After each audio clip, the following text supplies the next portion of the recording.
فوز عمری اللہ ان اللہ بصیر بالعباد ولا حول ولا قوة الا باللہ العلی العظیم حسبنا اللہ ونعم الوکیل نعم المولا ونعم النصیر اعوذ باللہ من الشیطان اللعین الرجیم بسم اللہ الرحمن الرحیم الحمدللہ الذی لا مضاد له فی ملکہ ولا منازع له في امره ولا شبيه له في عظمته ثم الصلاة والسلام على رسوله الكريم الأمي المكي المدني القرشي الهاشمي أبي القاسم محمد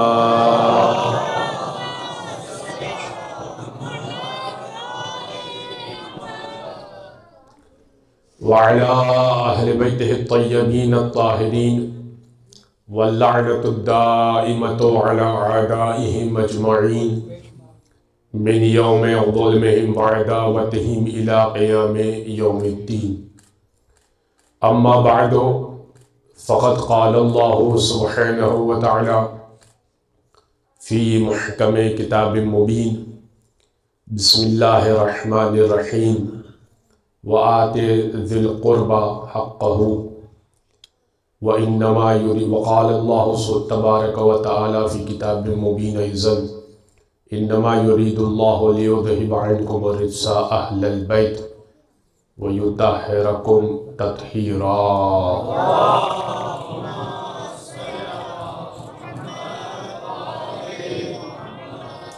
حضور گرامی پروردگار کا شکر ہے کہ اس نے ذکر سیدہ میں شامل ہونے کی ہمیں توفیق عطا کی، اور یہ بھی شکر ہے کہ اس نے ہمیں دشمن زہرا سے بیزاری کا اظہار کرنے کی توفیق دی، اس لیے کہ محبت کا اظہار کرنے والے تو بہت ہیں، دشمن سے بیزاری کا اظہار کرنے والے بہت کم ہیں. میں نے آیات فاطمہ کے عنوان کے تحت آج جس آیت کا انتخاب کیا ہے، اپنی ذات میں یہ پورا ایک موضوع ہے، اور ظاہر ہے کہ اس آیت کو بیان کرنے کے لیے مجھے وہ پورا موضوع بیان کرنا پڑے گا. سورہ اسراء کی 26ویں آیت ہے، وَآتِ ذِي الْقُرْبَى حَقَّهُ، حبیب قریب والوں کو حق عطا کر دیجیے. اب اس میں قریب کون ہے اور حق کیا ہے، یہ سمجھانے کے لیے مجھے کل کے موضوع سے مربوط ہونا پڑے گا. کل کے موضوع سے مربوط ہو کر اس آیت پر آ کر انشاءاللہ پوری بات آپ کی خدمت میں واضح کروں گا. دیکھیے عزیزان گرامی، کل میں نے آیت تطہیر کا شان نزول آپ کی خدمت میں پیش کیا تھا. آج اس پر ہونے والے کچھ اعتراضات پیش کروں گا. عالم اسلام میں یہ ایک بحث ہے کہ آیت تطہیر کا مصداق کون ہے. تو ایک فہرست یہ آتی ہے کہ آیت تطہیر 14 معصومین کے لیے ہے، ائمہ اثنا عشر کے لیے ہے، جو کہ کل ہم نے آپ کو پیش کیا. لیکن ایک نظریہ یہ بھی پایا جاتا ہے کہ آیت تطہیر سے مراد ازواج رسول ہے، اور یہ جو طہارت کی گواہی دی جا رہی ہے یہ ازواج رسول کے بارے میں دی جا رہی ہے. لیکن یہ جو دونوں فہرستیں ہیں،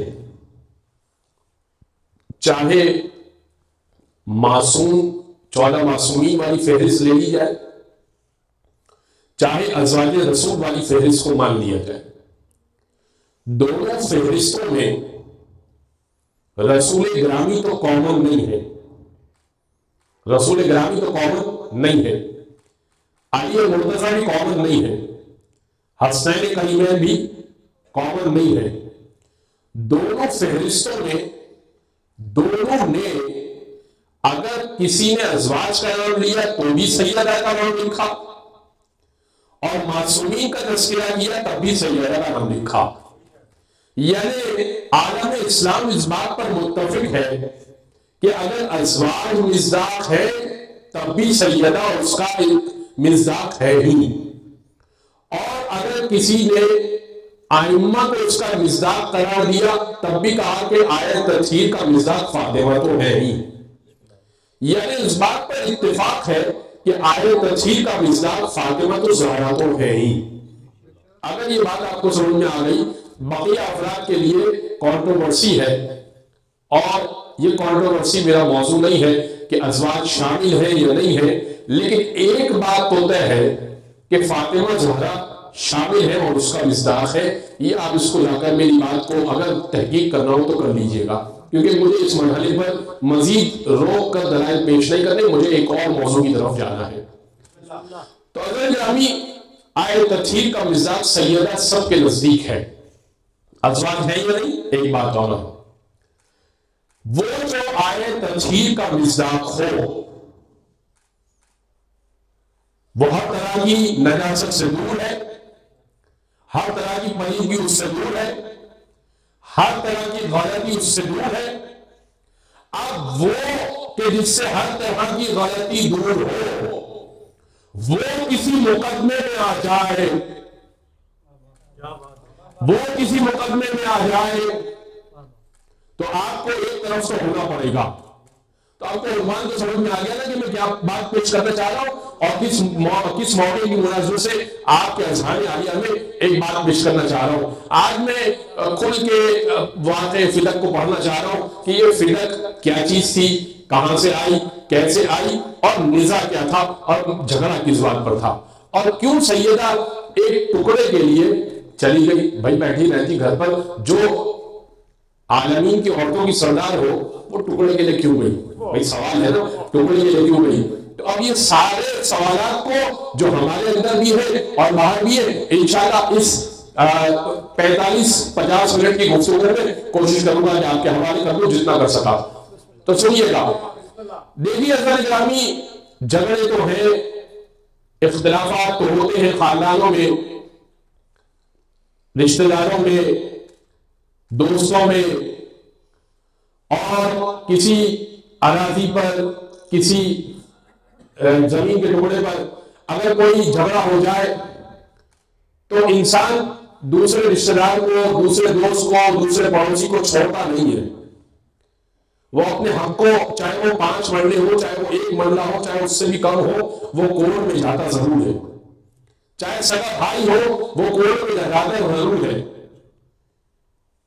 اور یہ کہنا کہ بھائی 1400 سال سے آپ ممبروں سے یہ تذکرہ کر رہے ہیں، یہ رہنے دیجئے، یہ تو گھر کی بات ہے، ایک رسول کی بیٹی تھی، ایک رسول کا چہیتا صحابی تھا، ارے یہ تو چھوڑ دیجئے، یہ ممبروں کی بات۔ دیکھیے مسئلہ یہ ہے کہ آپ کا مسئلہ ہو تو آپ سگے بھائی کو نہ چھوڑے اور کورٹ میں جائے، اور فاطمہ کا مسئلہ ہو تو رہنے دیجئے، چھوڑ دیجئے۔ بھائی آپ کا مسئلہ ہو تو آپ تو جائیں گے کورٹ، اور سیدہ کا مسئلہ ہو تو ممبر سے بیان نہ کیے جائے۔ جس دن امت نے سیدہ کی طرفداری کرنا شروع کر دی، ہم ممبر سے مسئلے کو پڑھنا چھوڑ دیں گے۔ بھائی سب سیدہ کی طرفداری کرنا شروع کر دیں، ہم ممبر سے مسئلے کو پڑھنا چھوڑ دیں گے۔ تو اب بڑا سکون سے اس مسئلے کو لے کر چلیے گا، کیونکہ بڑا ٹاپک میں دونوں طرف کے معاملات کو بیان کروں گا، کیونکہ ٹاپک بڑا سینسیٹیو ہے۔ تو سنیے گا، اب دیکھیے کہ معاملہ یہ ہے کہ آیت تطہیر کا مصداق سیدہ، اور انہوں نے کہا کہ نہیں بھائی، جب گواہ پیش کرنے کی باری آتی ہے، چلے اس بات کو میں انشاءاللہ بعد میں پیش کروں گا۔ اب یہ جو بات ہے کہ یہ فلک آیا کہاں سے، فلک آیا کہاں سے، سوال تو یہ پہلا پیدا ہوتا ہے کہ فلک آیا کہاں سے، اتنی بڑی پراپرٹی آئی کہاں سے۔ پہلے تو اس بات کو سمجھ لیجئے کہ یہ پراپرٹی ہے، یہ کوئی باغ نہیں ہے۔ آپ سب کے ذہنوں میں یہ بٹھا دیا ہے، مجھے نہیں معلوم کہ یہ کہاں سے بات آ گئی کہ یہ باغ فلک ہے، باغ فلک ہے۔ یہ لفظ جو باغ ہے، یہ باغ ہے فارسی کا لفظ۔ باغ دیکھیں، باغ ہوگا 1 مرلے کا، 2 مرلے کا، 5 مرلے کا باغ ہوگا، لیکن کیا خیال ہے مظفر آباد سے یہاں تک تو باغ نہیں ہوگا نا؟ کیا خیال ہے؟ مظفر آباد سٹی سے اس کشمیر کی ویلی تک تو باغ نہیں لگا ہوا ہوگا. تو باغ جب کہا جاتا ہے تو ایک چھوٹی پراپرٹی سمجھ میں آتی ہے. باغ باغ باغ بار بار کہنے سے ایک چھوٹی پراپرٹی سمجھ میں آتی ہے. گویا کہ جس نے بھی اس باغ کے لفظ کو انٹروڈیوس کرایا ہے وہ سیدہ کی پراپرٹی کو کم کرنا چاہتا ہے. میں الفاظ بدل دوں، باغ کسی باغی نے لگایا ہے جو سیدہ کا چور ہے. تو اب یہ پراپرٹی تھی بہت بڑی، یہ سیدہ کی پراپرٹی تھی بہت بڑی. اور یہ کتنی بڑی پراپرٹی تھی تو سنیے گا، خیبر کا جو علاقہ تھا، اسلام میں 2 طرح کے مال ہیں. ایک مال ہے مال فیل، ایک مال ہے مال انفال. انفال وہ ہے کہ جب جنگ و جدال ہو، قتل و قتال ہو، اور جب 2 دشمن آپس میں لڑے، ایک معاہد ہو، ایک اسلام پرست ہو، اور ایک دشمن ہو، دشمن اسلام ہو، آپس میں جب لڑیں گے تو جب خون بہے گا مسلمان کا، پسینہ بہے گا مسلمان کا، اور کافر وہ جگہ چھوڑ کے چلا جائے گا یا مر جائے گا، تو جو مال حاصل ہوگا یہ مال تقسیم ہوگا. پیادہ میں الگ تقسیم ہوگا، سوار میں الگ تقسیم ہوگا. اسے مال انفال کہا جاتا ہے، مال غنیمت کہا جاتا ہے. یہ مال رسول اسلام تقسیم کیا کرتے تھے. جب جنگ ختم ہو جاتی تھی تو بڑا مال حاصل ہوتا تھا. خیبر میں بڑا مال حاصل ہوا، بڑے بڑے افراد غنی بن گئے، مالدار بن گئے. تو بڑے بڑے افراد بڑے بڑے مالدار بن گئے، جبکہ کچھ ایک مکھی بھی نہ ماری تھی. تو اب یہ مال ہے مال انفال. لیکن دوسرا مال ہے مال فیل. مال فیل کیا چیز ہے؟ مال فیل یہ ہے کہ نہ تلوار چلے، نہ خون بہے، نہ پسینہ بہے، فقط روح اسلام سے اور دبدبہ اسلام سے کوئی چیز اور کوئی ملکیت حاصل ہو جائے تو وہ مال ہوتا ہے مال فیل. یہ مال مسلمانوں میں تقسیم نہیں ہوتا. الفیل خاصۃ لرسول اللہ، فیل رسول اللہ کا خاص ہوتا ہے، رسول اللہ سے خاص ہوا کرتا ہے. یہ کسی اور کی ملکیت نہیں ہوا کرتا، کسی اور کو ملا نہیں کرتا. تو مال فیل ایسا کب حاصل ہوا؟ جب خیبر کا واقعہ ہو گیا تو اب خیبر کا قلعہ دوسرا آ گیا یہودیوں کے پاس سے. زمین کا نام خیبر تھا اور قلعے کا نام تھا قلعہ قموس. یہ ذہن میں رکھے بچے بھی بڑے بھی. قلعے کا نام تھا قلعہ قموس، زمین کا نام تھا خیبر. خیبر علاقے کا نام تھا. جب خیبر کا علاقہ علی نے فتح کر دیا اور قلعہ قموس کو فتح کر دیا تو ایک حصہ، ایک بڑا حصہ یہودیوں کے پاس رہ گیا تھا، بچ گیا تھا. وہ وہاں پر بیٹھ رہے تھے اور اسلام کے خلاف سازشیں کر رہے تھے کہ اب کیسے وار کیا جائے. کسی نے مدینے میں جا کے اطلاع دی، اچھا یہ مدینے کے باہر کا علاقہ تھا، کسی نے مدینے میں جا کے اطلاع دی کہ یا علی، یہ اب بھی، یا رسول اللہ، یہ اب بھی آپ کے خلاف سازشیں کر رہے ہیں. تو رسول اسلام نے علی کو نومینیٹ کیا کہ یا علی جا کے دیکھیے کہ یہ کیا سازش چل رہی ہے اسلام کے خلاف، جبکہ یہودیوں کو ابھی حکارت اور ضلالت فیس کرنا پڑی ہے. جب دور سے آتا ہوا علی کو دیکھا تو فقط روح شیر خدا تھا، روح شیر خدا تھا کہ یہودیوں کے ہاتھ میں بھیڑ ہو گئے. کہنے لگے یا علی، ہم یہ زمین دینے کو تیار ہے، ہم پر تلوار نہ اٹھائیے. علی کو تلوار کھینچنے کی نوبت نہ آئی، علی کو زمین مل گئی. کچھ زمین انہوں نے چھوڑ دی مولا کائنات نے اور کچھ باقی زمین لے لی، اور اسٹیمپ اس کا بن گیا، پیپر اس کا بن گیا. اور مولا کائنات کے چونکہ نومینیٹڈ، رسول اسلام کی چونکہ نومینیٹ تھے مولا کائنات، تو مولا کائنات نے کہا کہ یہ فیصلہ حتمی نہیں ہے، میں رسول اسلام سے پوری پکی بات کر کے آؤں گا اور پھر میں اس پر دستخط ہو جائیں گے تو یہ فیصلہ یقینی ہو جائے گا. اور اب جو بچی ہوئی زمین جو چھوڑ رہا ہوں یہ تمہارے رہنے کے لیے، کھانے پینے کے لیے، کاج کے لیے چھوڑ رہا ہوں. بھائی ایک قلعہ تو ہم نے فتح کر لیا، ایک بڑی زمین جس پہ تم سازش کرتے ہوئے پکڑے گئے یہ تم ہمیں خود دے رہے ہو ہمارے روح کی وجہ سے، یہ ہے مال فیل. اور ایک چھوٹی زمین اور چھوڑ رہا ہوں، یہ بھی جائے گی اور تمہاری حکومت اور تمہاری جگہ چلی جائے گی. انہوں نے کہا کہ نہیں، اب ہم نہیں کریں گے. رسول اسلام کو پوری روایت علی نے سنائی.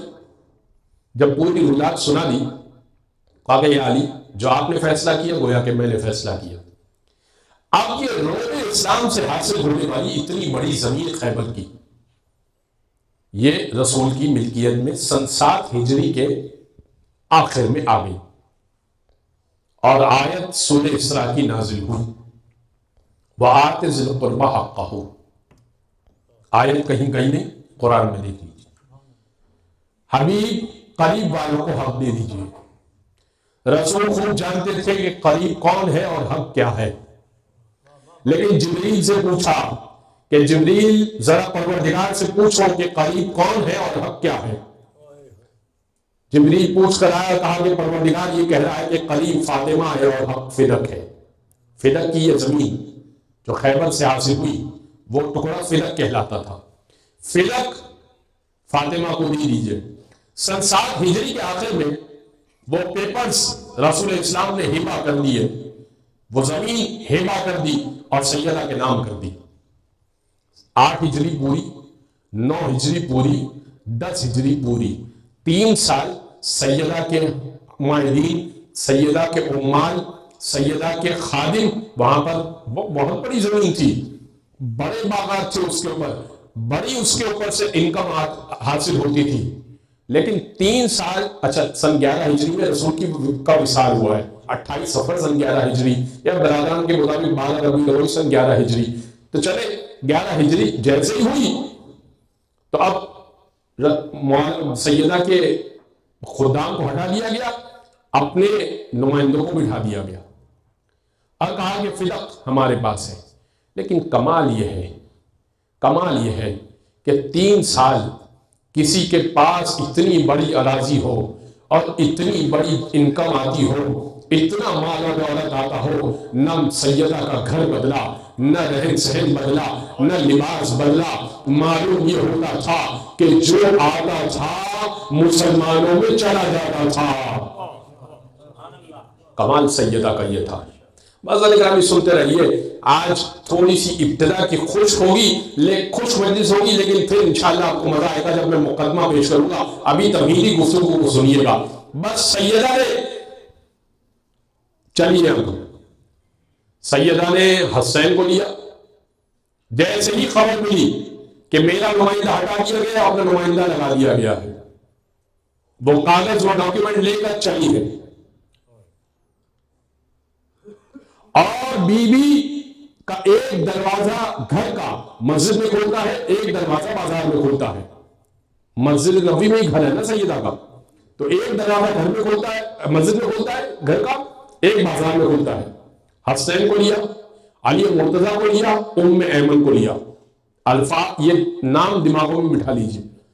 اب بنو ہاشم کی خواتین کی جھرمٹ میں بی بی بازار کے دروازے سے ہوتی ہوئی مین دروازے سے مسجد نبوی میں داخل ہوئی، اور منبر پہ وہ شخص بیٹھا ہوا تھا۔ اچھا بی بی اندر سے کیوں نہ آئی؟ بھائی کوئی یہ نہ کہے کہ ہم نے فاطمہ کو اندر سے آتے ہوئے دیکھا نہیں، ہم تو فلاں پلر کے پیچھے بیٹھے تھے، ہم تو فلاں دروازے کے پیچھے بیٹھے تھے۔ بھائی مین انٹرنس سے آئی بی بی تاکہ یہ ثابت ہو جائے کہ دیکھو میں آئی ہوں، سب نے دیکھا تھا۔ سیاست سمجھیے گا سیدہ کی، آج میں آپ کو سیاست سمجھاؤں گا بی بی سیدہ کی۔ بی بی آئی، اس نے سوال کیا، خیریت کہ آپ کا آنا ہوا؟ کہا کہ ہاں، تم نے اپنا نمائندہ بھیجا ہے، میرا نمائندہ ہٹا دیا ہے، تو تم میرا نمائندہ واپس کر دو، اپنا نمائندہ ہٹا دو، بس اتنی سی بات ہے، اور میری چیز مجھے واپس کر دو۔ اس پہ اس نے کہا کہ سیدہ آپ کے پاس کوئی گواہ ہے؟ سنیے گا، ابھی تو فضائل کا لمحہ چل رہا ہے، ابھی مسائل نہیں ہے۔ اور اس نے کہا سیدہ آپ کے پاس گواہ ہے؟ کہا بالکل گواہ ہے۔ سیدہ نے ایک گواہ پیش کی ہے۔ سب سے پہلے علی مرتضیٰ نے گواہی دی کہ میں گواہی دیتا ہوں کہ آقا زادی کو، شہزادی کو رسول اسلام نے سن 7 ہجری کے آخر میں یہ باغ فدق ہبہ کیا تھا۔ ابھی میراث کی کوئی بات نہیں ہو رہی، ہبہ کیا تھا، تحفے میں دیا تھا، یہ باغ فدق تحفے میں دیا تھا، یا یہ فدق کی زمین تحفے میں دی تھی۔ مولا نے گواہی دے دی، حسن آگے بڑھے، حسن نے گواہی دی، حسین آگے بڑھے، حسین نے گواہی دی کہ اماں کو یہ فدق کی اراضی نانا نے دی تھی۔ ام ایمن آگے بڑھی جو جناب عبداللہ کی کنیز ہے اور اس کے بعد رسول گرامی کی کنیز رہی ہے اور اس کے بعد بیوی فاطمہ کے پاس آئی ہے۔ ام ایمن نے گواہی دی کہ میں بھی گواہی دیتی ہوں کہ میری مالکن کو میرے مالک نے سن 7 ہجری میں یہ فدق اپنے ہاتھوں سے تحفے میں دیا تھا۔ دربار نے جرح کی، کہا کہ آپ کا نصاب پورا نہیں ہے۔ کہا کہ کیا معاملہ ہے؟ بھئی دربار شریعت جاننے والا بندہ تھا، کوئی عام شخص تھوڑی تھا۔ اس نے کہا کہ آپ کا نصاب پورا نہیں ہے۔ کہا نصاب میں کیا مسئلہ ہے؟ کہا مسئلہ یہ ہے کہ ایک تو یہ کہ شوہر کی گواہی اس کی بیوی کے حق میں قبول نہیں ہے، اس لیے کہ جو زوجہ کو ملتا ہے وہی شوہر کا ہوتا ہے، جو شوہر کو ملتا ہے وہی زوجہ کو ملتا ہے، میراث کا قانون ہے، لہذا ان کی گواہی کو ہم رد کرتے ہیں۔ اور یہ جو حسنین ہیں یہ ابھی بچے ہیں اور شریعت میں بچوں کی گواہی بھی پوری نہیں ہوتی، لہذا ان بچوں کی بھی گواہی پوری نہیں ہوگی۔ کہ ام ایمن کی گواہی ہم مان لیتے ہیں، مگر ام ایمن ایک عورت ہے اور عورت کی گواہی ہوتی آدھی، یا تو آپ مزید 3 عورتیں لے آئیں تو گواہی مکمل ہو جائے، یا ایک عورت لے آئیں اور ایک مرد لے آئیں تو گواہی مکمل ہو جائے۔ بی بی نے کہا گواہ تو یہی ہے۔ میں کہوں گا فاطمہ جب ام ایمن کو لائی تھی تو اسما بنت امیس کو بھی لے آتی، فضہ کو بھی لے آتی، ام فضل کو بھی لے آتی، گواہی آپ کی رد نہ ہوتی، معاملہ آپ کے حق میں ہو جاتا۔ بھئی جب غیر معصوم کو لائی تھی تو سلمان کو بھی لے آتی، ابو ذر کو بھی لے آتی، قمر کو بھی لے آتی، مقداد کو بھی لے آتی، بھئی لے آتی نا، تو گواہی تو پوری ہوتی۔ یہ آپ معصومین کو گواہی میں کیوں لے کر آئی؟ تو آپ سمجھیے گا اور آخری بندہ پہنچے۔ دیکھیے حضرت گرامی میں آپ کو سمجھاتا ہوں اور بڑے آسان طریقے سے سمجھاتا ہوں۔ دیکھیے حضرت گرامی اتنا مجمع بیٹھا ہے ماشاءاللہ آخری مجلس سے، میں آپ سب کو کہتا ہوں کہ آپ سب جھوٹے ہیں، تو آپ مجھ پر اس الزام کا چارج فریم کیجئے اور آپ کہیں گے کہ پالنے والے اس شخص نے ہمیں بے جرم و خطا جھوٹا کہا ہے، بے جرم و خطا جھوٹا کہا ہے۔ میں کیا ہو گیا؟ فاسق۔ میں ہو گیا فاسق، میں نے آپ کو بے جرم و خطا جھوٹا کہا۔ اب ہوگا کیا ہے اس کا نقصان؟ نقصان یہ ہوگا کہ اگر میں مسجد میں نماز پڑھانے آؤں گا نا، آپ میرے پیچھے نماز نہیں پڑھیں گے، چاند کی گواہی دوں گا، رمضان کا چاند ہو گیا، عید کا چاند ہو گیا، میری گواہی ثابت نہیں ہوگی، ٹھیک ہے؟ طلاق میں گواہ بننا چاہوں گا، 2 عادل گواہ ہوتے تو طلاق واقع ہوتی ہے فقہ جعفریہ کے مطابق، گواہ بننا چاہوں گا، میری گواہی کا کام کی نہیں ہے، اور بہت سارے معاملات شریعت میرے ساتھ کرے گی۔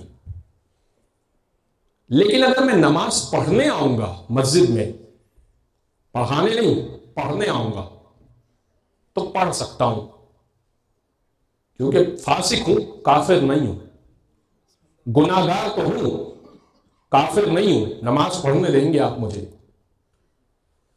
لیکن اگر میں آپ کو جھوٹا نہ کہوں، میں کہوں قرآن جھوٹا، تو اب اگر میں مسجد میں آؤں گا تو مسجد کو دھوئیے، پاک کیجئے۔ سیدہ اگر سلمان و مقداد و بوزر و قمبر کو لے آتی اور سامنے والا جھٹلاتا، نہیں پہنچے، سامنے والا جھٹلاتا تو جھوٹ بولنے کے عوض اس پر الزام آتا فاسق ہونا۔ سیدہ ان کو نہیں لائی، سیدہ تطہیر کے وارث ان کو لے کر آئیں جو معصومین ہے، ایک مرتبہ خدا کی گواہی میں آئے، ایک مرتبہ رسول خدا کی گواہی میں مباہلے میں آئے۔ اب اگر جھٹلاؤ گے فاسق نہیں ہو جاؤ گے، کافر ہو جاؤ گے۔ ہے توجہات ہیں؟ سلمان و مقداد و موسیٰ و محمد کو نہیں لائی، ان کو لے کر آئی جو خدا کی گواہی میں آئے، مصطفیٰ کی گواہی میں آئے، ان کو جھٹلاؤ گے تو کافر ہو جاؤ گے۔ بس سیدہ نے، اچھا کمال تو یہ ہے کہ سیدہ نے گواہ کمال کے پیش کیے۔ دیکھیے پہلا گواہ سیدہ نے پیش کیا علی مرتضیٰ کو۔ وہ ٹھیک ہے کہ خلیفہ کو سمجھ میں نہ آیا، انہوں نے کہا کہ بھائی آپ کی گواہی، علی کی گواہی پوری نہیں ہے، ٹھیک نہیں ہے، ہمیں سمجھ میں نہیں آتی۔ یعنی علی سیدہ کو برحق سمجھتے ہوئے گواہی دے رہے تھے اور سیدہ کے ساتھ کھڑے ہوئے تھے، اور ان کو نہیں سمجھ میں آئی، وہ ٹھیک ہے، وہ ان کا اپنا مسئلہ ہے۔ یہ مسئلہ یہیں تک نہیں رہے گا، عزیزان گرامی 20-22 سال تک تو مسئلہ کوئی نہیں پیش آیا۔ 20-22 سال بعد علی بھی برسر خلافت آ گئے۔ اب ایک سچا ہوگا اور ایک جھوٹا ہوگا، یا جو گواہی دے رہا تھا وہ سچا ہے، یا جو گواہی جھٹلا رہا تھا وہ سچا ہے۔ بھائی ایک راشد ہو سکتا ہے نا، راشد کا مطلب ہوتا ہے ہدایت یافتہ۔ ہدایت یافتہ کی فہرست میں یا آپ جھٹلانے والے کو لے کر آئیں، یا جو گواہی دے رہا اس کو لے کر آ جائیں، دونوں کو نہیں رکھ سکتے آپ، اس لیے علی کو لے کر آ گئی۔